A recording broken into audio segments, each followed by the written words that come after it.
Olá para você que acompanha a Módulo FM, as redes sociais da Módulo FM. A gente começa mais uma edição do Mente Aberta e, como sempre, a Módulo FM valorizando as histórias, a cultura, a arte, uma boa conversa. E é o que a gente vai fazer a partir de agora com a Angélica Pereira, ela que é professora e é escritora, mãe, esposa e filha. Angélica, é um prazer recebê-la, seja muito bem-vinda. Prazer, obrigada.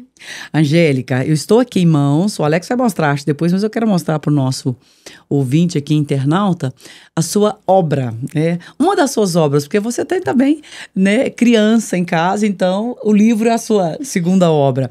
Mães de UTI, 2 histórias, algo em comum. Antes da gente efetivamente entrar na questão do livro, que você vai colocar ele em disponibilidade aqui em patrocínio, eu queria que você falasse um pouco da sua história. Eu disse que você é professora, você é mãe, você é esposa, você é filha. E como é que surgiu a ideia do livro, dentro da sua história? Eu sempre gostei de ler e escrever. Sempre escrevi muitos diários desde criança. E minha área de formação é na área da leitura, da escrita. Sou formada em letras, tenho mestrado e doutorado em literatura. E quando eu engravidei, eu passei por um período de UTI, em que eu escrevia diários nessa UTI. E foi daí que surgiu a ideia de transformar os diários da UTI em um livro. Mas lá atrás, você deve ter sido daquelas alunas assim que queriam aprender a ler mais rápido que qualquer outra coisa, né? Quase que andar, né? E aí, como é que surgiu essa questão sua de escrever? Porque eu vejo que tem pessoas que gostam de escrever em diário e tem pessoas que não. Pra você, por que você gostava e continua gostando de escrever assim em diários? O que trazia de paz pra você? O escrever, pra mim, Leide, ele é um alívio. É colocar no papel as preocupações, as dúvidas, é fazer planejamento. Pra mim, sempre foi uma rede de apoio. O caderno, o papel, a escrita. E como eu sempre gostei de ler, eu tinha sempre ali aquele sonho de um dia ter o meu nome na capa do livro. De me tornar a autora, sabe? Então é uma coisa que você traz desde criança, né? Só a vida que encaminhou pra você escrever. Foi um propósito, assim, que era destino. E assim, você escrevia seus diários e depois você relia. E você tem esses diários até hoje? Você tem um processo pra você? Eu tenho pouca coisa, assim, de quando era pequena. Tenho mais, eu arranquei as páginas principais, assim, os melhores acontecimentos. Mas eu tinha o hábito de reler. Mas por que você arrancou? Ai, não sei por que eu fiz isso. Eu Hoje você se arrepende? De arrependimento. Eu converso com as minhas amigas de infância e falo, gente, por que a gente jogou fora? Que eu tinha amigas que também gostavam de escrever. Agora, outra coisa também, papel de carta. Você guardava papel de carta? Muito. Ainda existe papel de carta? As pessoas ainda têm esse hábito? Eu acho que ainda existe, mas as pessoas não têm o hábito mais. Infelizmente. Né? Hoje é tudo na internet, né? E tudo se perde, né? A conversa de WhatsApp, ela se perde. O risco, inclusive, assim... o risco da tecnologia mesmo, né? Porque às vezes, no seu caso, você arrancou as folhas, mas a tecnologia, talvez, ela pode apagar aquilo que a gente escreveu, mesmo se a gente querer, né? E foi natural o seu processo de se qualificar para ser professora de português, literatura. Você escrevia e depois foi natural você virar professora também. Você é daquelas que sempre, desde criança, quis ser professora. Já era um sonho antigo. Na verdade, quando eu fui decidir o que eu ia ser, eu queria ser jornalista, acredita? Acredito, total a ver com você. Me vejo em você. E aí não tinha cursos aqui próximo, né? Não tinha aqui em Patrocínio, não tinha em Patos. E eu tinha que ter o pé no chão. Eu só poderia fazer uma faculdade que fosse próxima. Eu não tinha condição de ir pra Uberlândia, pra uma cidade mais distante. Então, o que se aproximava mais de algo que eu pudesse escrever e que não fosse jornalismo, era letras. Então, assim, inicialmente, o sonho era jornalismo. E professora também era uma coisa que eu me identificava bastante. E aí deu certo fazer letras. Olha, pra você ver, eu sou jornalista e uma das frustrações que eu tenho é não ter feito letras. Olha. Porque eu queria ter feito letras antes, porque aqui em Patrocínio tinha a faculdade de letras. Eu queria ter feito aqui antes de poder ir embora para fazer jornalismo. Então, olha pra você ver como é que as histórias, né? Eu me vejo muito na sua história também. E aí, você me parece ser uma pessoa que organiza tudo, planeja, programa. Como é que foi ao longo da sua vida esse planejamento de tudo, da faculdade, do casamento? Como é que foi? Eu lembro, eu tô com meu esposo desde os 15 anos de idade. Vocês eram crianças, então, já apaixonaram. Sim, e no ensino médio eu escrevi, eu lembro direitinho, assim, da agenda, da capa da agenda, como seria o meu futuro. Então, eu lembro de escrever, o que dá pra fazer de faculdade é letras. Então, eu preciso passar no Enem, porque eu não tinha condição de pagar a faculdade. Então, eu tinha que fazer um cursinho, passar no Enem, conseguir uma bolsa. Aí, eu coloquei lá, até 2013. tal, eu preciso ter feito faculdade. Depois da faculdade, eu vou tentar fazer um mestrado na UF, porque hoje eu vou conseguir ter um dinheirinho para ir para a UF, que era meu sonho. Depois do mestrado, eu vou fazer doutorado. E depois do doutorado, eu vou ter filhos palpáveis. Filhos, vou me tornar mãe. E aí foi tudo dando muito certo. Fiz faculdade em Patos, aí depois consegui começar a trabalhar, daí passei no mestrado na UF, fiz o mestrado bonitinho, saí do mestrado, dei uma pequena pausa de 1 ano, passei no doutorado, e aí no processo de finalizar o doutorado eu decidi me tornar mãe. Então assim, tava tudo muito lindo. Cumprindo todos os meus checklists, estava perfeito. E aí quando eu decidi me tornar mãe, falei, agora vamos ser pais. Começou a dar tudo errado. O que você chama de tudo errado? Eu devo ter feito, olha, sem brincadeira, uns 200 testes de gravidez negativos. Eu comprava, assim, eu era a melhor cliente das farmácias de patrocínio. Você é ansiosa, Angélica? Pra comprar testes, muito. Muito. E aí, foram vários testes, vários meses. Ao total, foram 3 anos de vida de tentante, sem conseguir engravidar. E aí eu vi que eu não tenho controle sobre absolutamente nada, que tudo aquilo que eu achava que eu escrevia e se concretizava como um checklist, como se eu tivesse no controle, aquilo ali não existia. E eu tive uma conexão muito forte com Deus no final da minha fase de tentante. Eu li um livro da Fernanda Witwicki chamado Enquanto Isso, e aprendi naquele livro que eu não tinha o controle, que eu estava sofrendo por uma coisa que eu não tinha controle. A minha vida tinha que estar nas mãos de Deus. E eu passei a confiar e entregar a minha vida nas mãos dele. E sair dessa confusão toda de por que nada tá dando certo. E o que os médicos falavam pra você? No início, falaram que como eu era muito nova, tava tudo certo, que era só começar a tentar. Depois, quando viram que era só negativo atrás de negativo, começaram a investigar e encontraram em mim endometriose. Eu tenho endometriose profunda, tenho síndrome dos ovários policísticos, que é a SOP, que me atrapalha muito, desregula toda a questão menstrual, tudo de ruim, assim, de sensações negativas que eu tenho no meu corpo é devido à SOP. E isso prejudica para engravidar, atrapalha muito para quem quer engravidar. E como eu já estava no processo há 3 anos e sou uma pessoa ansiosa, eu decidi partir para a FIV. E o que é a FIV? A fertilização in vitro. E aí eu pesquisei onde seria a clínica que tivesse maior taxa de resultado de primeira. Porque eu precisava sair daquele ciclo de tentante, já tava bem sofrido, assim. Querer ser mãe e não conseguir. Você já tinha terminado o doutorado, já? Eu estava na fase final, assim, faltava 1 ano e meio. Ah, tá. Nessa fase que eu comecei a buscar a FIV. Porque o doutorado exige muito da pessoa também, né? Sim.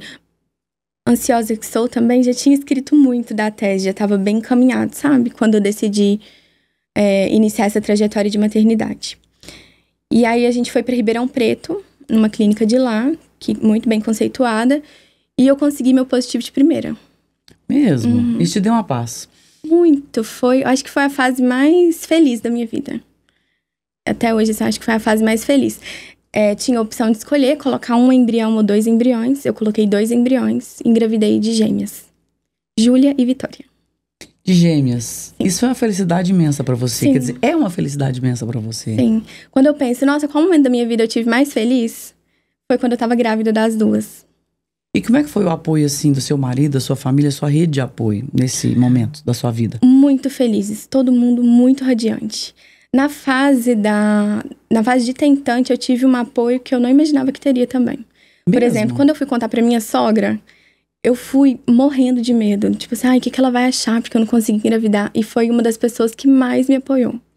Olha, que lindo isso. Você falar isso da sua sogra, porque tem toda uma lenda, uma bobagem em torno de sogra. Sim. Eu, por exemplo, fui muito feliz com a minha sogra. Sou muito feliz, né? Ela já faleceu, mas a nossa relação não deixou de existir, porque hoje tem uma relação espiritual. Então, você também teve sorte com sogra. Sim, eu tinha medo da minha sogra por conta do que falam de sogra. Eu falo que eu perdi muito tempo com a minha sogra. Por medo de não ter proximidade. E essa vida de tentante me aproximou muito da minha sogra, porque ela foi uma das pessoas que mais me apoiaram. Até fiquei emocionada. Nossa, é lindo isso que você tá mostrando pra gente aqui. E nessa vida de tentante, você também conversava com várias outras tentantes também, né? Aí eu ia pra internet e tem muitos grupos no Facebook até hoje. As pessoas pararam de mexer no Facebook, mas o Facebook tem muitos grupos, né? que tem temas semelhantes e as pessoas se reúnem ali para discutir. Eu participava de todos, para tentar descobrir como que eu poderia chegar nesse positivo de forma mais rápida. É a parte boa da rede social, né? Que você pode usar de maneira produtiva, de maneira como um apoio mesmo. É né? conhecimento. E aí, teve algum depoimento lá, assim, dessa época? O que você tirou de proveito dessa troca pela rede social? Você acredita que eu escolhi a clínica baseada em Barbara Evans? Sério? Ela conseguiu o positivo dela de primeira lá também. Engravidou de gêmeos e foi por ela, assim. Nas redes sociais, encontrei o relato dela e fui pra clínica dela. Você sabe que você é a segunda pessoa que teve sucesso também numa clínica em Ribeirão Preto. Eu não sei se é a mesma clínica, porque eu não sei. É de uma amiga minha. Ela também conseguiu a fertilização in vitro numa clínica em Ribeirão Preto. Talvez seja a mesma, ou talvez ela tenha várias clínicas também, né? Ela é referência na área. Sim. Compensa muito ir pra lá do que ficar por aqui, às vezes ficar tendo negativos. Sofrendo. Alguns negativos antes, né? Lá a taxa de conseguir de primeira é muito alta. Agora, Angélica, o que os médicos falavam pra você? Que você teria dificuldades ou que seria impossível a gravidez? Na sua fase de preparo para engravidar? A minha última médica, que foi a especialista mesmo em fertilidade, ela falou que se eu tivesse mais paciência, ela acredita até que eu poderia conseguir com algumas medicações. Mas é muito sofrido, Lady. Eu fiz muitos processos, é muito sofrido que você fala psicologicamente ou dói também? Físico. E a medicação é muito pesada. É sofrido dos dois jeitos, né? Já ouviu falar de coito programado? Não. É relação sexual programada. Isso é muito triste, é muito... É mecânico. É mecânico. E é uma parte do tratamento. Coito programado. É você programar uma relação sexual. Temos que fazer tal hora porque eu vou estar apta a engravidar nesse horário. Tem que tomar um remédio em tal horário antes e depois.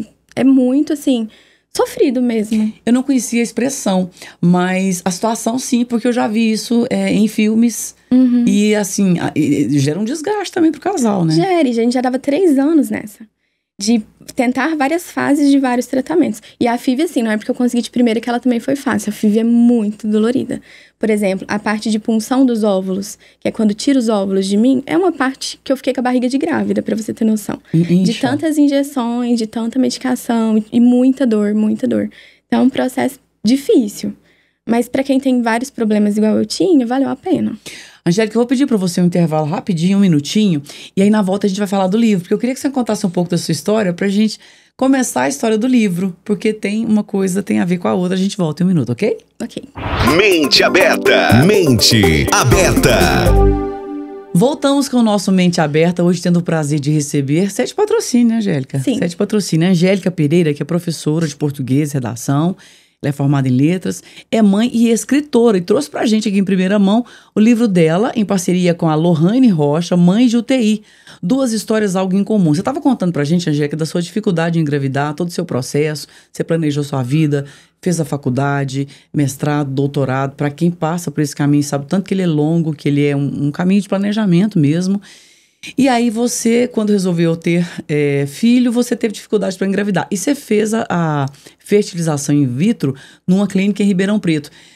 E aí começou o processo da gravidez. Como é que é? Quando a sua barriga começou a crescer e você realmente ficou grávida? E aí eu vivi a melhor fase da minha vida, como eu já disse. E com 18 semanas, a minha bolsa rompeu. Com 18 semanas eu fui ao banheiro e senti uma bola gelatinosa saindo de dentro de mim. Isso dá quantos meses? Dá... 4? 4, 5 meses. E eu pensei, gente, que é isso? É uma cabeça de uma das bebês? Que é isso? Saiu uma bola? Como se fosse uma bolha, uma bola. Ah, tá. Que susto. Uma bola gelatinosa. E eu olhando pra aquilo e pedindo socorro pelo meu marido. Socorro, socorro. Que ele horas chegou. Que era? De dia, de noite? Era à noite, a gente ia jantar na casa da minha mãe. Tá. E aí a bola estourou. E aí eu descobri que, mais pra frente, que era a bolsa, né? Era a bolsa saiu pra fora e estourou. E jorrou de mim todo o líquido que tinha. É o líquido amniótico que é fundamental pro bebê continuar dentro de você. E elas estavam em bolsas separadas, então a bolsa da Júlia rompeu total e caiu todo o líquido que tinha. E eu fui pro hospital, né, aos prantos. Eu só gritava, um dos momentos mais difíceis da minha vida. Só gritava, cheguei lá, fui transferida pra Uberlândia com uma expectativa muito baixa de que alguma coisa fosse dar certo depois disso. Cheguei em Uberlândia, fiquei internada no Santa Genoveva com uma médica de risco, de gestação de risco, que me falava todos os dias que se as meninas saíssem, que se as meninas nascessem, não tinha veia para pegar um acesso, não tinha o que fazer, elas não tinham pulmão, em palavras leigas. Então eu fiquei... Ninguém vive sem pulmão. Imagina você ouvir isso. Sim, e eu fiquei por 2 meses nesse hospital, deitada, sem poder me movimentar direito. A única coisa que eu fazia era ir ao banheiro, porque ela tinha liberado. E mesmo assim, quando ia com muita dificuldade, eu sentia muitas dores, eu perdi todos os meus músculos, eu falo. Fiquei muito flácida, muito magra, muito debilitada. Meu esposo ficou o tempo todo comigo. Como ele trabalha home office, ele levava o notebook, ficou o tempo todo comigo nesses 2 meses. Numa angústia, assim, infindável. Parecia que aquilo ali não ia acabar. A janela do quarto, Leide, não abria. Não abria por alguma política do hospital. Então, eu fiquei 2 meses sem ver a luz do sol. Deitada, sério? Retinha. Esperando para ver o que ia acontecer. E assim, graças a Deus, porque eu consegui ficar 2 meses segurando ali pra elas não... Sendo ansiosa, né? Sendo ansiosa. Porque hoje é muito comum as pessoas serem ansiosas. Muito então, você como ansiosa, que pra você era uma dificuldade em dobro. A própria médica chegava no quarto e falava, nossa, eu não sei como você tá aguentando. Ela falava pra mim. Ela falava? Uhum. E aí, faltando 1 dia pra dar 25 semanas de gestação, eu não aguentei mais de dor, sentia muita dor, muito sangramento. E as meninas mostraram que queriam nascer. A Júlia já estava ali posicionada para um parto normal, quase saindo. E eu fui para uma cesárea de emergência para ter esse parto. Elas já estavam com mais de 500 gramas. Então, já seria possível pegar uma veia e levar para uma UTI neonatal e tentar fazer alguma coisa por elas. Mas elas estavam ali com 600, 700 gramas, a gente imaginava.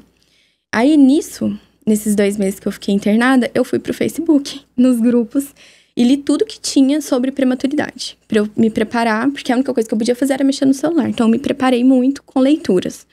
E aí, eu sabia que elas iam ser entubadas o mais rápido possível depois do parto e que iam ficar longe de mim. E assim aconteceu. Fui pro parto de cesárea, chorando muito, com muitas dores. Eu chorei o parto inteiro. Você queria parto normal? Você chegou a pensar nisso? Naquele momento nem tinha relevância. Você queria que elas... Eu não tive tempo de pensar. Bem. Sim. E o parto foi muito triste.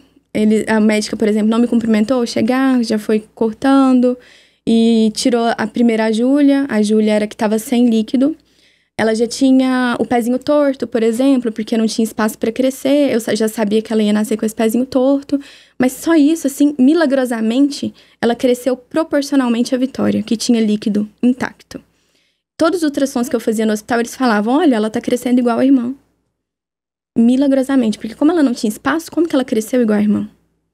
Ela não tinha um pingo de líquido. E ela nasceu e a pediatra falou pra mim, olha, se elas estiverem bem, eu vou te mostrar elas, mas se não estiverem, eu vou ter que levar. E aí eu só via o olhar dela fazendo um sinal de não pra mim, tipo, não vai dar pra te mostrar.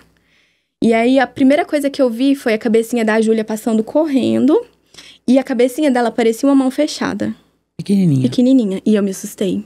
E eu só chorava e continuei chorando. Porque eu me assustei muito. Parecia uma mão fechada, uma mão pequena fechada. Era muito pequena. E escutei um pequeno chorinho dela. Aí a médica virou pra mim, a doutora, e falou... escutou? Eu falei, escutei, mas continuei chorando.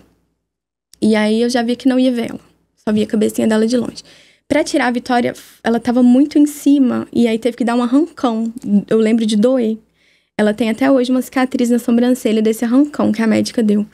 Tiraram a Vitória, levou ela direto, porque aí também muito pequena, levou direto para outro pediatra. E eu lembro dele falar assim, olha só, ela tá saturando até bem. E já entubaram elas ali. Eu não conseguia ver esse processo de intubação, mas eu conseguia ouvir que estavam fazendo isso. E foram embora com elas rapidinho, muito rápido.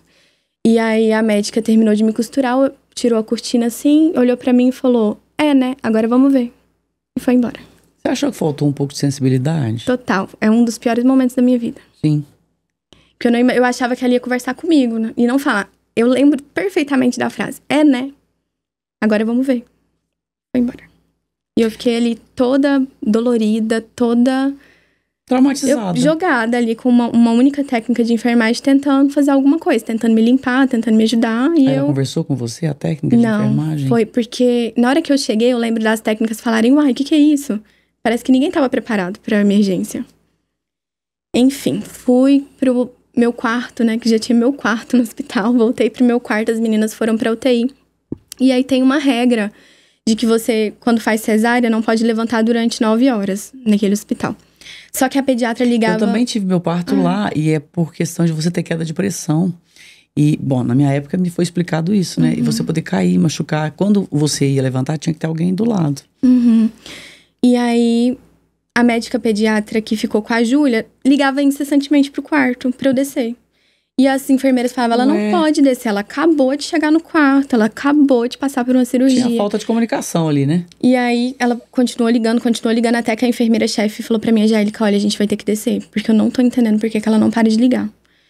E aí, eu fui com muita dor. Eu acho que eu nunca senti tanta dor na minha vida. Fui de cadeira de roda, com a minha mãe empurrando, o Samuel já tava lá com as meninas. E aí, cheguei lá, já tinha todo um roteiro na minha cabeça do que eu ia falar pras meninas. Então, fui pra incubadora da Júlia primeiro. Falei, oi, filha, seja bem-vinda, que Deus te abençoe. A gente vai ser muito feliz junto, você é muito amada, você foi muito esperada. Fui pra incubadora da Vitória.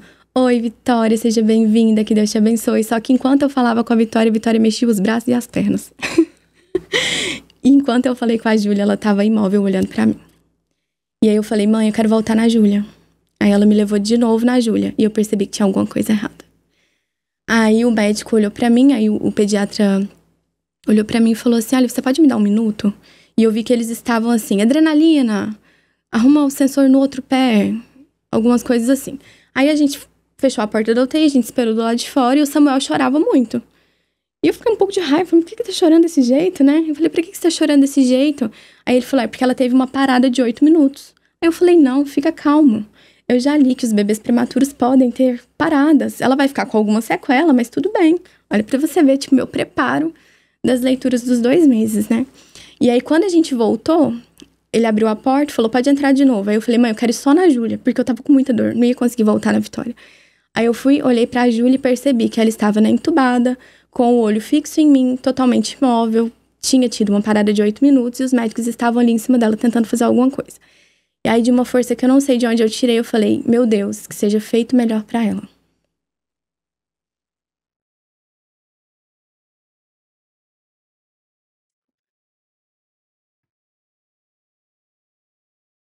Então, eu tava com muita dor, pedi pra sair, aí eu saí. Fecharam a porta e eu subi com muita dor, falando com as meninas, tô com muita dor. E aí, quando eu subi, passou, assim, 5 minutos, Samuel me mandou uma mensagem no WhatsApp, perdemos a Júlia. Ele falou, você quer descer pra vê-la de novo? Eu falei, não queria, porque eu não aguentava de dor e porque seria muito dolorido pra mim, naquele momento, vê-la falecida, né? E o que eu acredito dessa parte da história da Júlia? Ela foi muito heroína. Ela ficou 2 meses sofrendo na minha barriga, com 0 líquido, pra salvar a irmã. Porque se ela não tivesse aguentado, se ela tivesse saído, a irmã também não teria ficado. E ela viveu por 6 horas. E foram as 6 horas que eu precisei pra conseguir sentar na cadeira de roda e conhecê-la. Muito impressionante a sua história. E aí veio a ideia do livro. Assim, eu tô até cortando, né, parte da história, mas assim, você resolveu colocar isso tudo no papel. Com uma amiga que você conheceu na UTI, que é a Lohane Rocha.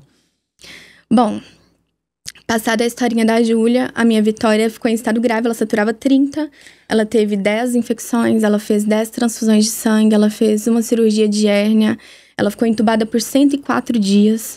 E esse processo foi de quanto tempo? Ela ficou quase 5 meses na UTI. Mesmo? Ela teve o pé queimado pelo sensor de monitorização da saturação. Deixaram o sensor no pé dela durante uma noite inteira, ela quase perdeu o pé. Ela teve a PLV, que é uma alergia severa à proteína do leite de vaca. Ela tomava mamadeira lá, então. Sonda. Ah, tá. Leite de vaca. Ela teve alergia ao meu leite. Ah, o seu leite. E a proteína do leite de vaca também nas fórmulas, tá. né? E ela precisou tomar uma fórmula muito ruim. Teve muito problema pra engordar. E me falaram pelo menos 3 vezes pra eu ir embora com o pé no chão, que ela não ia sobreviver. Ah, isso deve ser muito difícil, né? Muito. Eu lembro da principal, assim, que eles chamaram a gente pra conversar. Olha, a gente já fez de tudo. Não existe mais o que possa ser feito por ela. E eu cheguei no dia seguinte e tinha uma máquina gigante do lado dela chamada óxido nítrico. Era uma máquina que acoplaram no tubo dela e deu vida aos pulmões dela de novo. E a médica, a doutora Luz, que a gente costuma usar esse codinome pra falar dela, ela veio conversar comigo e eu falei, doutora, mas falaram que não tinha nada pra fazer, né? O que aconteceu? Muito feliz. E ela falou, Angélica, soberana que é Deus. Podem te falar o que for, eu posso te falar o que for, podem te dar diagnóstico que for, pode sair o exame que for. Soberana que é Deus. Se Ele quiser, ela vai vencer. E Ele quis. Enquanto que a outra médica não teve a devida sensibilidade, essa foi outra Sim. luz na sua vida. No livro, ela tá como Doutora Luz. Ela aparece várias vezes. Porque ela realmente era luz ali dentro, junto com os outros pediatras também, que fizeram tudo por ela. E hoje eu tenho a minha Vitória nos braços. Graças a Deus. E a fé de vocês. E aí o Mães de UTI. Essa história toda fez nascer o livro Mães de UTI. Lohane é uma amiga que eu conheci na UTI. Ela chegou, eu não queria ser amiga dela. Porque ela chegou com 2 gêmeas vivas. Naturalmente você teve um impacto. E assim, só quem passa entende, né? Mas antes dela chegar, 3 dias antes dela chegar, faleceu o bebê de uma das mães que eu fiz amizade lá. E eu falei, eu não vou conhecer mais ninguém, eu não quero ficar sofrendo. Entendi. Uma escolha sua, lógico, eles estavam muito machucadas. E eu falei, eu não quero conhecer essa moça, ainda mais que ela tinha 2 gêmeas, eu ia ficar olhando para aquilo, ia reviver. Mas Deus e suas obras incontroláveis fez com que a gente se tornasse amiga. Ela tinha uma bebê cardiopata e uma bebê que já estava em casa. E no processo de fazer cirurgia ou não, na Laila, que era outra bebê, eu senti no coração que eu devia chamar ela para escrever esse livro comigo. Por quê? Como eu estava na UTI escrevendo, quando a Vitória começou a melhorar, eu pensei, eu preciso que outras mães ouçam essa história. Eu preciso que as pessoas entendam que com fé e esperança é possível. Então eu decidi, vou escrever um livro contando a história dela. E aí depois que eu vi que ela estava passando pelo mesmo com a filha cardiopata, né? O problema da Vitória era mais pulmonar e o problema da Laila cardiopatia. Eu falei, eu vou chamar ela para escrever comigo. A Angélica lá da infância ressurgiu. Total. Vamos escrever. Foi uma maneira de você fazer uma terapia e ajudar outras mães? Eu não sei o que teria sido de mim se eu não tivesse escrevido. Sério? Porque na UTI eles fecham a porta quando tem intercorrência e falam assim, espera lá fora. Eles têm que fazer isso, mas é dolorido demais, né? Sim, e aí você sabe que algo grave tá acontecendo. E você não tem o que fazer. Então o que eu ia fazer? Eu ia escrever. Se eu não tivesse feito isso, eu ia ter enlouquecido lá dentro. Ô, Angélica, assim, o seu livro vai estar à venda aqui em qual livraria? Como é que faz pra ter? Compra na internet também? Compra de você? Como é que faz? Porque você mora em Patrocínio. A gente fez uma página, chama Mães de UTI Book. Mães de UTI Book, ela acolhe várias mães que já passaram por isso. A gente já tem 3.000 seguidores. E a gente ajuda muitas mães por lá. Lá tem um link que direciona para plataformas de venda. Tá na Americanas, no Extra, na estante virtual. E aqui em Patrocínio, quem quiser comprar sem frete, consegue achar na livraria Sagrados Corações. Que é ali na Presidente Vargas. Isso. Quase cruzamento com a Faria Pereira, né? Isso. E vem cá, ouvindo você, é muito impressionante a sua história. Assim, a gente que é mãe não tem como não emocionar. E eu imagino que a nossa ouvinte internauta e eu aqui estou muito emocionada, mas estou procurando te dar força, porque estamos dando força a você. Aqui é a sensação que eu estou tendo. Eu vejo que sua fé ficou renovada, né? Depois de tudo que você passou, porque você fala em Deus o tempo todo.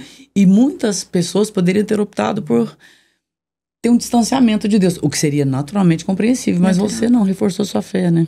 Eu acho que nessa situação que eu vivi, é impossível seguir se não for pela fé. Porque se alguém me pergunta, nossa, né, tem algumas pessoas um pouco mais indelicadas, como você consegue viver sem a sua filha? Só pela fé. Olha pra você ver, a pessoa não tem o que falar, né? Mas geralmente, sobre o luto, as pessoas... E sua filha também que ficou precisa de você, gente. As pessoas falam muito, assim, coisas que são indelicadas mesmo. Mas é um assunto que as pessoas não sabem o que falar e acabam falando coisas indelicadas. Mas só tem uma resposta.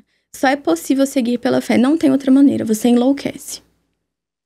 E você olha só a bebê hoje, que ela tá com quantos anos? Ela tá com 2 e 7. Vitória é uma Vitória, ela não tem sequela. Não tem sequela neurológica. Que maravilha. Todo mundo que eu levo em terapia fala, olha, eu tenho 20 anos que eu trabalho aqui, eu nunca vi uma menina que passou por todas as intercorrências que sua menina passou ser desse jeito. Ela não tem nada, graças a Deus. Ela é um milagre completo. E você, vou te fazer uma pergunta, e se eu estiver sendo delicada, você me fala. Mas você pensa em ter mais filhos? Hoje você não. Quer ter? Hoje eu não penso, porque eu ainda tenho o trauma do luto muito vivo em mim. Mas você é muito nova, né? Isso aí... Mas e eu acredito que assim, se um dia Deus mudar isso no meu coração, eu vou atender. Entendi. E eu acredito nessa possibilidade. Mas hoje eu não superei o meu trauma em relação a perder a Júlia pra conseguir ter outro filho agora. E você faz terapia? Faço terapia, sou muito feliz com a Vitória, muito realizada. Seu marido também. Fortaleceu o casamento de vocês também, né? Total, é outra família, outro relacionamento com Deus, outros propósitos de vida. E a sua filha te ensina todo dia, então? Todo dia, eu fico admirando ela. Acho que a melhor coisa de ser mãe é dar colo. Você concorda? E quando eles crescem, você não pode dar colo mais, aí o colo é virtual, né? O colo é só mental, mas você sempre quer dar colo, ela. Agora, né? com 2 e 7, eu falo, você tá tão grande. Fica pequenininha, não cresce. Mas, de crescer. Mas você vai se deparar quando ela tiver moça, você vai falar, minha filhinha. A gente sempre fala filhinho, filhinha. E muita gente acha até que é sobreproteção, e pode ser mesmo, mas é o amor que a gente tem, né? Mas você é muito feliz de ser mãe, né? A gente vê isso na sua fala, na sua energia, no seu sorriso. Muito. E você é uma mulher muito bonita. Ai, obrigada.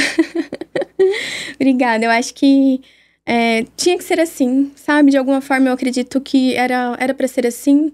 Eu acredito na bondade de Deus o tempo todo. Então, a Angélica, até quando ela faleceu, do jeito que faleceu, eu falo, gente, Deus é bom, Ele foi bom o tempo todo.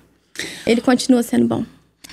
Angélica Pereira, um prazer recebê-la. Que honra estar aqui, você ter tido a confiança de vir contar a sua história aqui pra gente. Eu espero que essa conversa aqui ajude muitas mães que estejam passando por isso, né? Porque a gente vê muitas mulheres com dificuldade de engravidar. E você sabe um dado, Angélica, que eu vi quando eu engravidei, que toda gravidez tem 50% de chance de não ir pra frente. E eu achei esse número muito alto na minha época. Meu filho faz 28 anos. Eu conversei recentemente com alguns médicos e esse dado não mudou. Então, é uma estatística muito forte, né? Pra gente que é mulher e que quer ser mãe. Acontece mais do que a gente imagina e tem poucas redes de apoio para esse sofrimento, para esse tipo de sofrimento. Então, quando a gente pensou no livro, né? Quando eu pensei no livro inicialmente, a única coisa que eu quero é que ele alcance quem precise de fé e esperança. Quem anseie por fé e esperança. E já vai ter uma segunda edição, né? Porque o seu processo, a gente vê que você tá lotada de informações, o livro é novo, né? Acaba de ser lançado, mas você já tem ideias de novos livros, penso eu. Sim, a gente pensa que com o amadurecimento da nossa fé ao longo dos anos, a gente pretende escrever um livro sobre o luto. Especialmente para mães de anjo. Isso é uma conversa de terapia também? Também. Quero te agradecer imensamente pela entrevista, pela conversa com a gente aqui. Que honra, né? Estar aqui com você, eu repito. Muito obrigada. O microfone fica aberto para você fazer suas considerações. Enfim, mandar um abraço para sua gatinha, para as 2 gatinhas, né? Aquela que tá na outra dimensão e a que tá aqui. Sim, para sempre mães gêmeas. Para sempre mães gêmeas. Júlia mora no meu coração e eu penso nela a cada minuto do meu viver. E sou muito grata pela vida da Vitória e muito grata pela oportunidade de estar aqui. Eu falo que se o livro alcançasse 30 mães e renovar a fé de 30 mães, meu propósito nessa terra está cumprido. Que lindo, gente. Essa foi a Angélica Pereira. Eu quero dar um abração por nós aqui da Módulo, a Lohane Rocha, se numa próxima oportunidade que ela possa vir também para conversar lá, né? Tem criança, não pôde vir. Mas assim, parabéns a vocês. Muito obrigada pela entrevista, você ouvinte internauta, um prazer estar aqui com vocês, um bom final de semana e até o próximo programa. Você ouviu na Módulo FM Mente Aberta. Mente Aberta. De volta na próxima sexta-feira. Até lá. Oferecimento Andap Autopeças, Unicep, Rações Saborosa e Sicredi, a primeira instituição financeira cooperativa do Brasil.